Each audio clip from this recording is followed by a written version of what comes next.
We're going to jump into the lowdown where we talk all things Apple.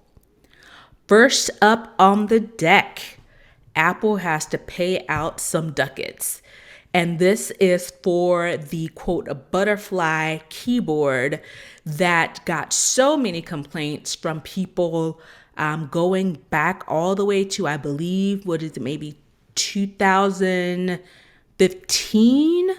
And this is essentially the way the keyboard was made. People are saying that the slightest little thing that gets up under any of the keys, whether it be dust, whether it be dirt, anything like that, it makes it difficult to type and it makes the keys sticky or unresponsive. And this was on MacBooks, Pros, and Airs. And I think Apple tried to fix it a few different times.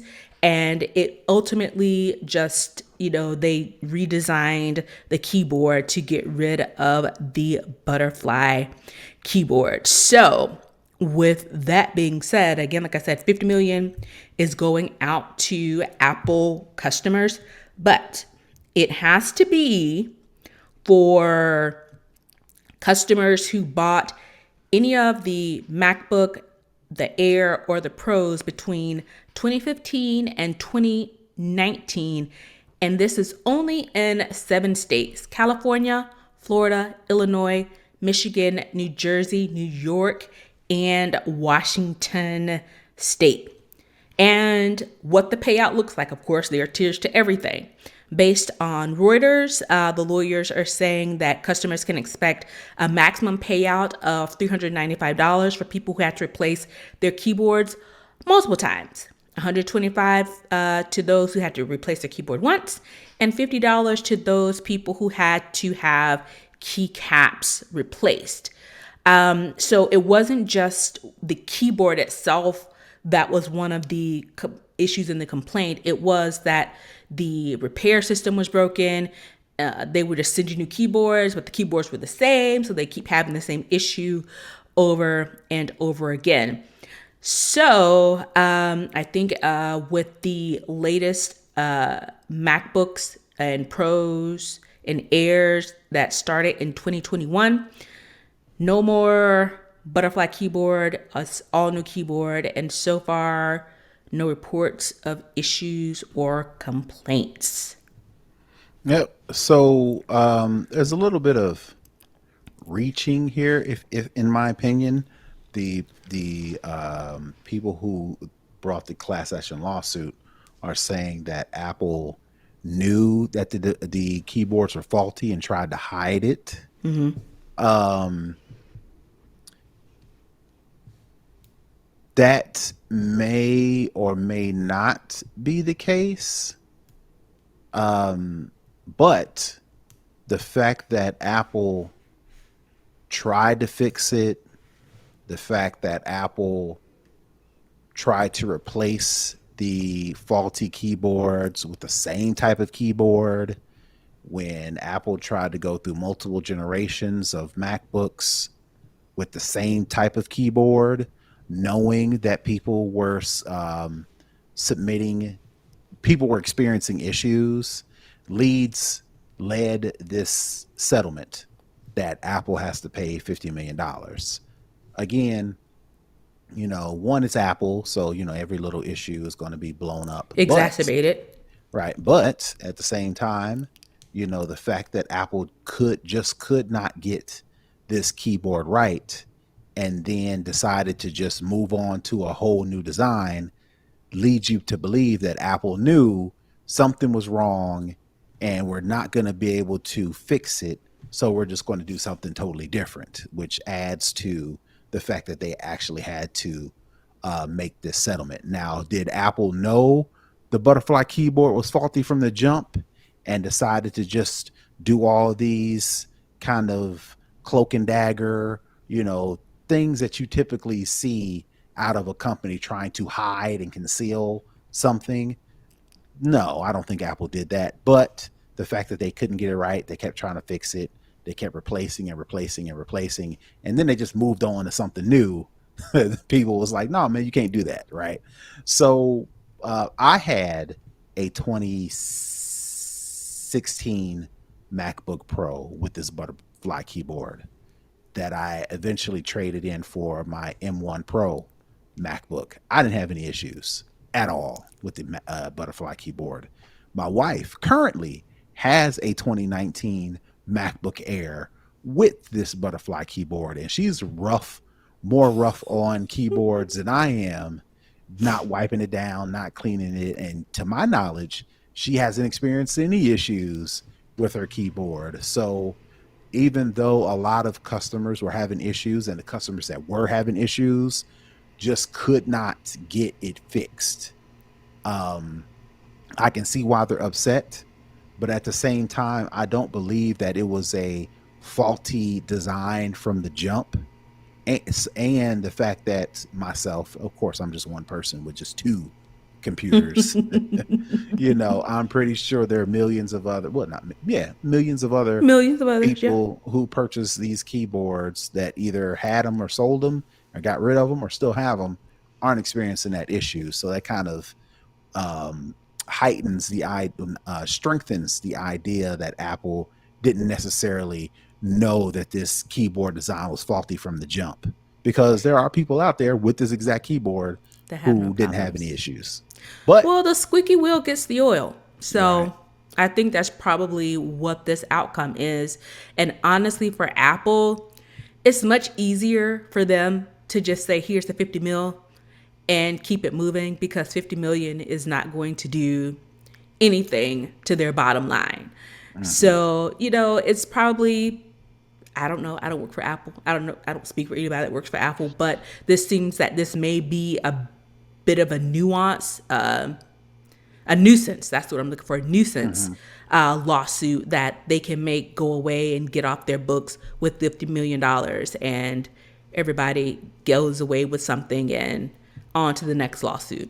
Right. Well, the issue, again, Apple's good standing and their rapport with customers at large won't be affected.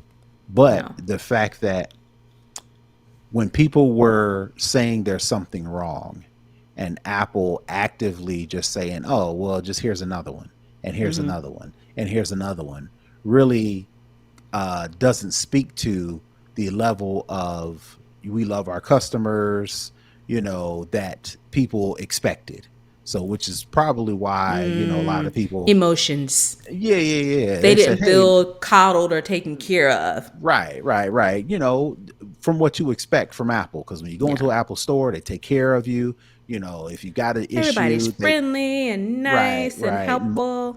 In most cases, if you have an issue with your device, they typically give you a new one. Now, I'm not talking about, multiple thousands of dollars of MacBooks, but, typical things. It's like Apple is kind of like, yeah, we'll just make sure we get you taken care of.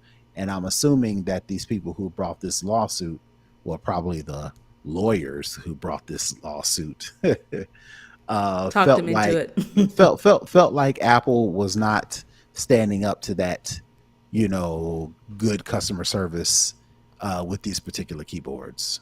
Right. Because the max that someone can get is about $400. The min is about $40. So for an individual person, each individual person, that lawsuit, it's money, but it's not anything that is earth shattering. But who is getting earth shattering money? The attorneys.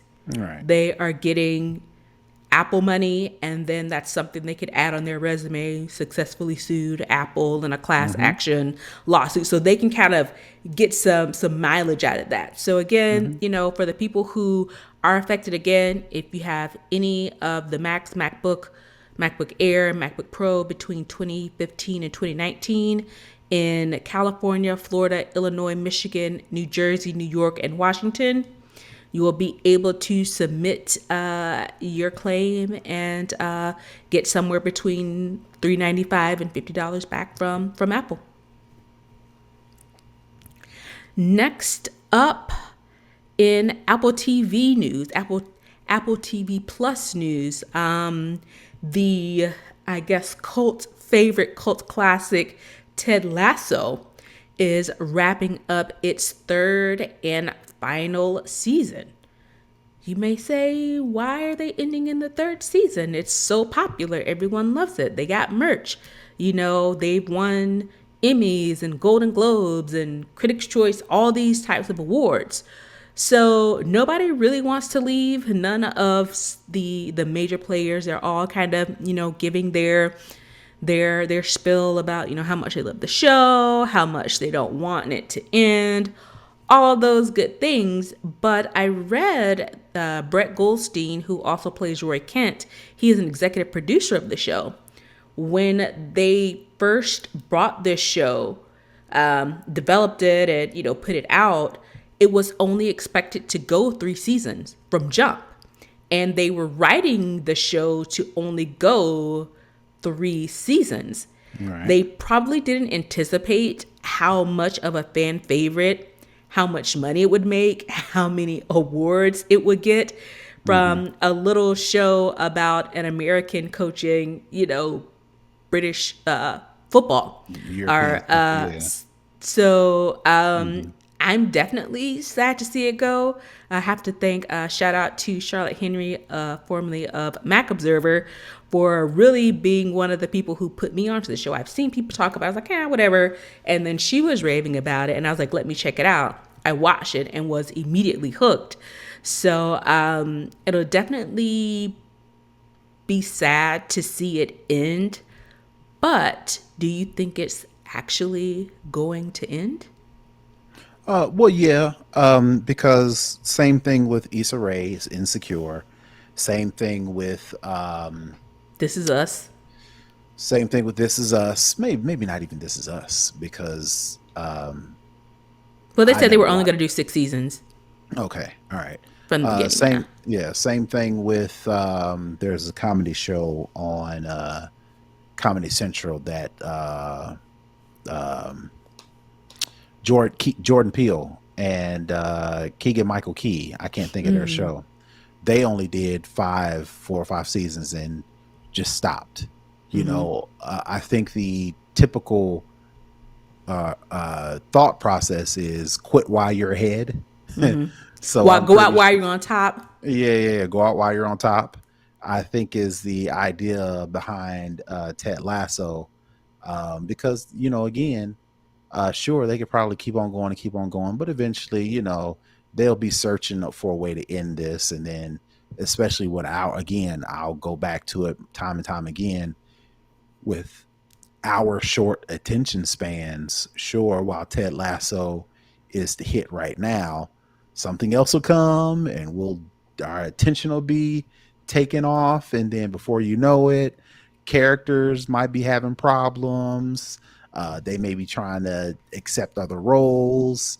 The actors may want more money instead of going through all those typical issues that come along with a long-standing show. Just quit. Just go out on a high note. That'll give the actors, that'll give the writers, the producers plenty of opportunity to milk this success and put it in other things versus it seeming like, okay, well, they filmed Ted Lasso for 8 seasons and now, it kind of puttered down to an end. And now these people are scrambling to get more work when they're only known for this This character particular show. Yeah. for this particular show versus you doing 3 seasons. You can kind of leverage that. In my opinion, you could probably leverage that a little bit more versus that be the only thing you're known for. Yeah. Like I said, it's going to be sad to see it go because it really is a really great show. And I'm looking forward to going into season 3. I think they said they're only a couple of episodes short of finishing it. So hopefully by, the fall or, late fall, likely, we'll get the last third season. And I'm interested to see how they go out because season 2 ended on a bit of a shocker. So looking forward to season 3, and we'll enjoy it while we have it. And there's a new series on Apple TV Plus, Loot with Maya Rudolph and Michaela J. Rodriguez, that's actually really good as well. So leading out of one, leading into another. So it'll be sad to see those characters go, but it was a fun ride while we have it. Mm-hmm. The last thing that we have in the lowdown, we talked, was it last week or maybe the week before, about lockdown mode. It was a new feature from Apple that allowed you to basically lock down your phone or lock down your device if it got severely compromised. Well, this particular feature would probably come in very handy, and this is a perfect use case for this lockdown mode. So, cyber researchers at a firm called EST discovered previously unknown macOS malware. It uses is based on cloud storage, and it uses that to spy on the compromised devices. They've named it Cloud Menaces, and it's a backdoor malware that can get into your system. It can see your keystrokes, document screen captures, other data from an infected Mac. It can also list email messages, attachments, and files from removable storage. It uses publicly available cloud storage systems such as pCloud, which I haven't heard of, Yandex Disk, which I haven't heard of, and Dropbox, which I have heard of and which I use. And it basically uses these cloud storage systems to communicate and pass this malware through to specifically targeted machines. So based on the research that they found, is that it's very specific, and it seems that the people who created this malware are looking for very specific people. As we mentioned last week with the lockdown mode, typically, they are spying on specific people. And they are saying that they believe that this malware is very limited in distribution, meaning that it hasn't hit very many people, and the people that it has hit, they are specifically targeted, and they want those specific machines to have this type of malware. So it uses what they're saying bypass the known flaws that has the ability to bypass Mac OS mitigation. So meaning they can exploit specifically known flaws to get into your system. The good thing is, one, is very limited and most people won't be affected by this. And two, if your Mac is properly updated, you are more than likely safe from this particular malware. Again, it is targeted to specific machines, so it's not likely that this will hit you. But it is out there, and it's just another reminder. Make sure you update your devices when new Apple updates come out. Well, and also not to be dark, but the whole advantage of buying a Mac or buying Apple products in general was because, oh, you don't have the same malware issues buying a PC or buying an Android device. The number of targeted attacks created for PCs and all the crap you get when you try to buy an Android device, uh, hackers are much more focused on those things because it's easier Yeah. than Low hanging fruit. creating. Right, better than creating malware for Apples and Macs, which a very small subset of people actually use. Well, as things are starting to change, as Macs and specifically iOS devices are becoming more prevalent, and everybody's using the cloud, which is what this cloud Mensis thing does. It uses cloud storage to infiltrate your computer. Since that's becoming widely used, widely spread, and more people are buying Macs, that adage that, oh, just buy a Mac, you don't have to worry about malware, is quickly not becoming the case. Yeah.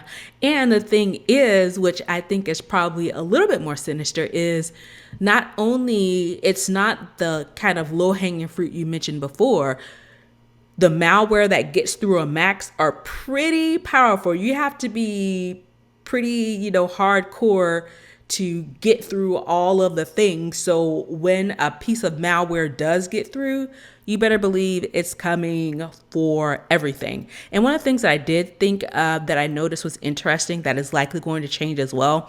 One of the researchers, I'm not going to attempt to pronounce his name because it looks very French, but we'll put the link in the show notes. He says that when they looked at the code, the quality of the code was very generalized, and that it appeared that whoever created this malware was not very familiar with how Macs are development and Mac development. So it looked like it was a very rudimentary type of malware. But for a piece of malware to be basic, for lack of a better word, to be able to get in and do the damage that it could potentially do, I think that's something else that should probably be high on the spidey senses as well.